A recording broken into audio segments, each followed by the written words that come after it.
Que el Señor en su infinita sabiduría nos acompañe el día de hoy en este nuevo estudio. Nos encontramos ya en un segundo día de la semana y quisiéramos invitarles y darles una cordial bienvenida a cada uno de ustedes. Vamos a comenzar este estudio, pero sin antes poder comunicarnos con nuestro Creador. Ahí donde ustedes se encuentran, les invitamos a comunicarse y hacer de esta obra maravillosa un mensaje de vida para vida. Vamos a orar, acompáñenos donde ustedes se encuentran. Querido Padre que está en los cielos, en esta mañana quisiéramos, Señor, pedirle su bendición, sabiendo que usted es el único dador de la vida y también la fuente de sabiduría y verdad. Abra nuestra mente, nuestro corazón y sea el instructor de su palabra en este día. Le pedimos en súplica, confiando en la sangre preciosa de nuestro Señor Jesucristo. Amén.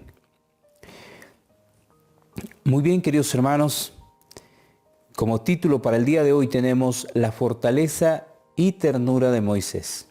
La fortaleza y ternura de Moisés. Dice la palabra que se encuentra en el libro de Éxodo, capítulo 7, del verso del 7 al 14, capítulo 32, del 7 al 14.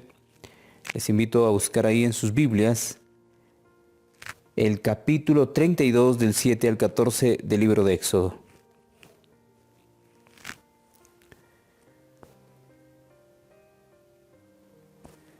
Dice la palabra: Entonces Jehová dijo a Moisés: Anda, desciende, porque tu pueblo que sacaste de la tierra de Egipto se ha corrompido. Pronto se ha apartado del camino que yo les mandé. Se han hecho un becerro de fundición y lo han adorado y le han ofrecido sacrificios y han dicho: Israel, estos son tus dioses que te sacaron de la tierra de Egipto. Dijo más Jehová a Moisés: Yo he visto a este pueblo, que por cierto es pueblo de dura cerviz. Ahora pues, déjame que se encienda mi ira en ellos, y los consuma, y de ti yo haré una nación grande. Entonces Moisés oró en presencia de Jehová su Dios, y dijo: Oh Jehová, ¿por qué se encenderá tu furor contra tu pueblo, que tú sacaste de la tierra de Egipto con gran poder y con mano fuerte? Porque han de hablar los egipcios, diciendo: para mal los sacó, para matarlos en los montes y para raerlos de sobre la faz de la tierra. Vuélvete del ardor de tu ira y arrepiéntete de ese mal contra tu pueblo. Acuérdate de Abraham, de Isaac y de Israel, tus siervos, a los cuales has jurado por ti mismo, y les has dicho: yo multiplicaré vuestra descendencia como las estrellas del cielo, y daré a vuestra descendencia toda esta tierra de que he hablado, y la tomarán por heredad para siempre. Entonces Jehová se arrepintió del mal que dijo que había de hacer a su pueblo. En esta oportunidad encontramos que Moisés está pues intercediendo por este pueblo impío que ha hecho un desarreglo, ha desagradado a Dios, y el Señor quiere raer a este pueblo porque su ignorancia les había llevado a cometer este pecado. Pero pareciera que el profeta Moisés trata de corregirle al Señor por lo que quiere hacer. Pareciera que nos trata de decir eso, pero en ninguna manera un hombre puede corregir a Dios. Él trata de suplicar en esta situación, de decir: Señor, no lo hagas, te pido por ellos, porque de alguna manera ellos han sido esclavos por 400 años y no tienen la mínima idea de lo que están haciendo. La súplica y la justicia perfecta de nuestro Señor Jesucristo fue imputada sin duda en Moisés para que la oración de él pueda ser escuchada. El día de ayer hablábamos que la oración del justo puede mucho, es poderosa. En esta ocasión la oración de Moisés pudo mucho porque en él estaba la justicia perfecta de nuestro Señor Jesús. También dice el capítulo 30 del mismo libro de Éxodo, o vamos a leer el verso 30 al 32, allí nomás del capítulo 32. Y la palabra dice lo siguiente: y aconteció que al día siguiente dijo Moisés al pueblo: vosotros habéis cometido un gran pecado, pero yo subiré ahora a Jehová, quizás se aplacare acerca de vuestro pecado. Entonces volvió Moisés a Jehová y dijo: te ruego pues, este pueblo ha cometido un gran pecado porque se hicieron dioses de oro. Que perdones ahora su pecado, y si no, ráeme ahora de tu libro que has escrito.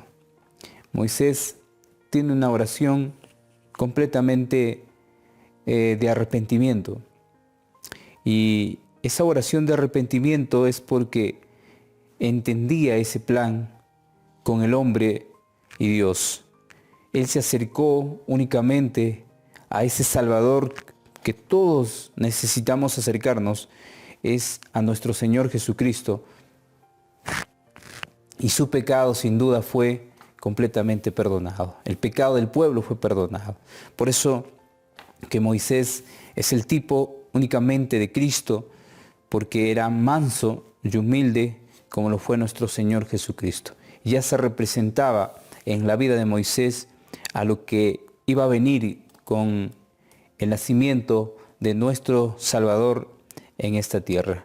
Entonces, el testimonio que se encuentra en Patriarcas y Profetas dice: Moisés comprendía cuán terrible sería la suerte del pecador. Sin embargo, si el pueblo de Israel iba a ser rechazado por el Señor, él deseaba que su nombre también fuese raído con ellos. No podía soportar que los juicios de Dios cayeran sobre aquellos a quienes tan bondadosamente había librado. La intercesión de Moisés en favor de Israel ilustra la mediación de Cristo en favor de los pecadores. Notemos lo que dice el Espíritu de Profecía. Está anunciando que la mediación de Moisés representa la mediación de Cristo. Dice: pero el Señor no permitió que Moisés sobrellevara, como lo hizo Cristo, la culpa del transgresor. En este caso, Moisés no era el encargado de llevar esa culpa, esa carga, pues tenía a alguien que sí tenía la potestad de hacerlo, y era nuestro Señor Jesucristo en su primera venida para esa época. Dice la pregunta: ¿por qué Dios perdonó a Israel después de la enorme idolatría al pie del monte Sinaí? ¿Por qué Dios perdonó? Porque Moisés intercedió en favor de ellos. Por ese motivo Dios perdonó al pueblo, porque Moisés intercedió por ellos. Por eso ya menciona: la oración del justo puede mucho o es poderosa. Si uno de alguna manera se convierte al Señor y esa justicia de nuestro Señor Jesucristo es imputada en el ser humano, entonces puede haber mucho favor para el pueblo. Entonces, queridos hermanos, queridos amigos, continuamos pues con este estudio del día de hoy. La fortaleza y ternura de Moisés es el título para el día de hoy. Vamos a seguir leyendo, vamos a buscar el libro de Números, capítulo 11, y vamos a leer el verso 2. El libro de Números, capítulo 11, y vamos a leer el verso 2. Dice la palabra: entonces el pueblo clamó a Moisés, y Moisés oró a Jehová, y el fuego se extinguió. La oración de Moisés fue con un gran esmero en el Señor Jesús. Él oró y el fuego de alguna manera se extinguió, se calmó. Pero también dice el capítulo 21 de este libro, el libro de Números, el capítulo 21, y vamos a leer el verso 7. Dice la palabra: entonces el pueblo vino a Moisés y dijo: hemos pecado por haber hablado contra Jehová y contra ti. Ruega a Jehová que quite de nosotros estas serpientes. Y Moisés oró por el pueblo. El pueblo murmuraba, el pueblo se aferraba a su idolatría y de alguna manera pecaba. Encontramos el pecado de este pueblo que murmuró contra Moisés. Dice la pregunta, o nos indica nombrar dos ejemplos del poder de las oraciones intercesoras de Moisés, y ya lo estamos viendo en los libros que estamos leyendo, en los versos que estamos leyendo. Dice el primer ejemplo, cuando Moisés oró y el fuego se extinguió. Esa es la parte número 1. En la parte número 2, Moisés oró y las serpientes se quitaron de los hijos de Israel. Allí en esos dos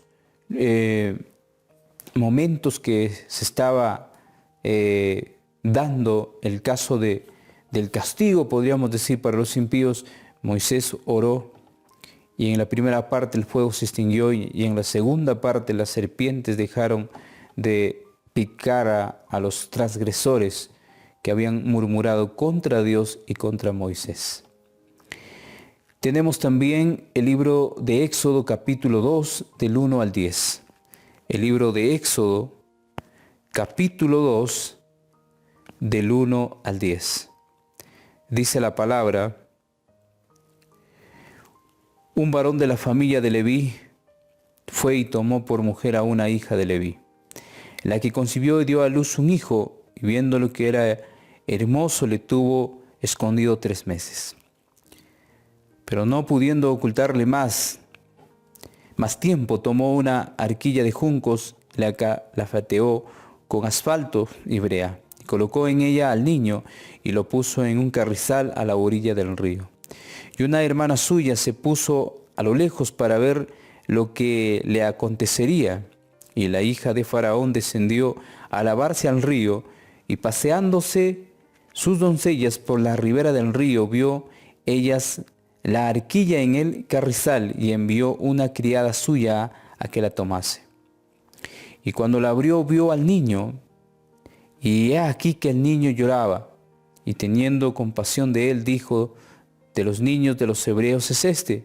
Entonces su hermana dijo a la hija de Faraón: iré a llamarte una nodriza de las hebreas para que te críe este niño. Le preguntó: iré a llamarte una nodriza de las hebreas para que te críe este niño. Y la hija de Faraón respondió: ve entonces. Fue la doncella y llamó a la madre del niño, a la cual dijo la hija de Faraón: lleva a este niño y críamelo, y yo lo pagaré. Y la mujer tomó al niño y lo crió. Y cuando el niño creció, ella la trajo a la hija de Faraón, la cual la prohijo, y le puso por nombre Moisés, diciendo: porque de las aguas lo saqué. La historia de Moisés relata de una manera especial a una madre que había impregnado el sello del carácter del Señor. Dice el libro de Hebreos, vamos a buscar el libro de Hebreos,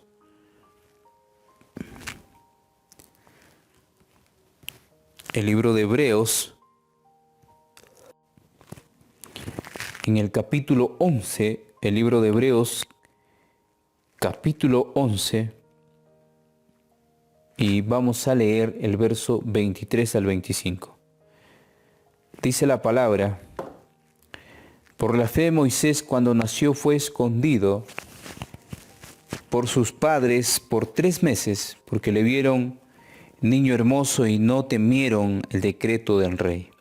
Por la fe Moisés, hecho ya grande, rehusó llamarse hijo de la hija de Faraón, escogiendo antes de ser maltratado con el pueblo de Dios que gozar de los deleites temporales del pecado. La palabra del Señor nos menciona a una madre que, siendo temerosa del Señor, buscó la mejor manera de poder educarle a su hijo. No obedeció la orden del rey de matar a su bebé, mas lo crió y le dio una educación perfecta podríamos decir. La educación en la página 58 dice: Jocabe era mujer y esclava. Su destino en la vida era humilde y su carga pesada. Sin embargo, el mundo no ha recibido beneficios mayores mediante ninguna otra mujer, con excepción de María de Nazaret. Podríamos tomar dos mujeres en lista en la Biblia, en las Sagradas Escrituras: a María, la madre de Jesús, y a Jocabe, la madre de Moisés. Sabiendo que su hijo había de pasar pronto de su cuidado al de aquellos que no conocían a Dios, se esforzó con más fervor aún para unir su alma con el cielo. Jocabe recibió la instrucción de alguna manera del Espíritu del Señor. Trató de implantar en su corazón el amor y la lealtad a Dios, y esa obra fue llevada a cabo fielmente. Ninguna influencia posterior pudo inducir a Moisés a renunciar a los principios de verdad que eran el centro de la enseñanza de su madre. A pesar de que Moisés, lo que restaba de sus años, se crió en el palacio del rey, no pudo ya obtener esos falsos principios, pues ya nada de lo que el enemigo hacía podía dañar la mente de Moisés. La madre ya había sembrado esa semilla, la semilla de la verdad, y por eso Moisés, al momento que se dio cuenta, actuó como debería actuar. Entonces, queridos hermanos, estamos viendo la fortaleza y la ternura de Moisés. Consejos para los maestros, padres y alumnos, página 122 dice: la madre debe sentir la necesidad de la dirección del Espíritu Santo, sentir que ella misma debe experimentar verdadera sumisión a los caminos y a la voluntad de Dios. Entonces, por la gracia de Cristo, puede ser una maestra sabia, bondadosa y amante para hacer debidamente su obra. Se requieren de ella talento, habilidad, paciencia, cuidado reflexivo, desconfianza propia y oración ferviente. ¿Qué cosas tremendas se necesita en una madre para poder criar a un hijo? Procure cada madre cumplir sus obligaciones por esfuerzo perseverante. Lleve a sus pequeñuelos en los brazos de la fe a los pies de Jesús y cuéntele su gran necesidad y pídale sabiduría y gracia. Eso es lo que debe hacer una madre para poder criar a un hijo. Eso es lo que debe hacer una madre para poder llevarle a su hijo a Cristo y darle pues como herencia una educación correcta, una educación perfecta como la tuvo Moisés, como la tuvo nuestro Señor Jesucristo. Dice la pregunta: ¿quién contribuyó a moldar el carácter de Moisés de tal manera que pudo manifestar un fervor tan intenso en su oración intercesora? Vamos a poner la respuesta: Jocabe, una madre temerosa al Señor. La quien pudo contribuir con su trabajo fue Jocabe, una madre temerosa al Señor. Queridos hermanos, los que nos están escuchando en esta mañana, lo único que podemos hacer es dejarnos llevar por el Señor. Lo único que podemos hacer es educarnos en Él para que el Señor haga en nosotros una maravilla. Lo hizo en Moisés a través de su madre, pero la madre fue temerosa del Señor. Buscó cómo recibir esa sabiduría, ese conocimiento para poderle educar a su hijo como corresponde. Es el deber de cada madre, es el deber de cada cristiana en esta época hacer lo que corresponde. Queridos hermanos y amigos, hemos tenido este estudio el día de hoy, la fortaleza y la ternura de Moisés. Quisiéramos que cada uno de ustedes contemplen lo que el Señor ha hecho en nuestras vidas y lo que hará si nosotros le entregamos nuestro corazón. Gracias por este día, agradecemos al Señor y a ustedes que nos siguen a través de este medio. Les esperamos el día de mañana en un próximo estudio. Bendiciones.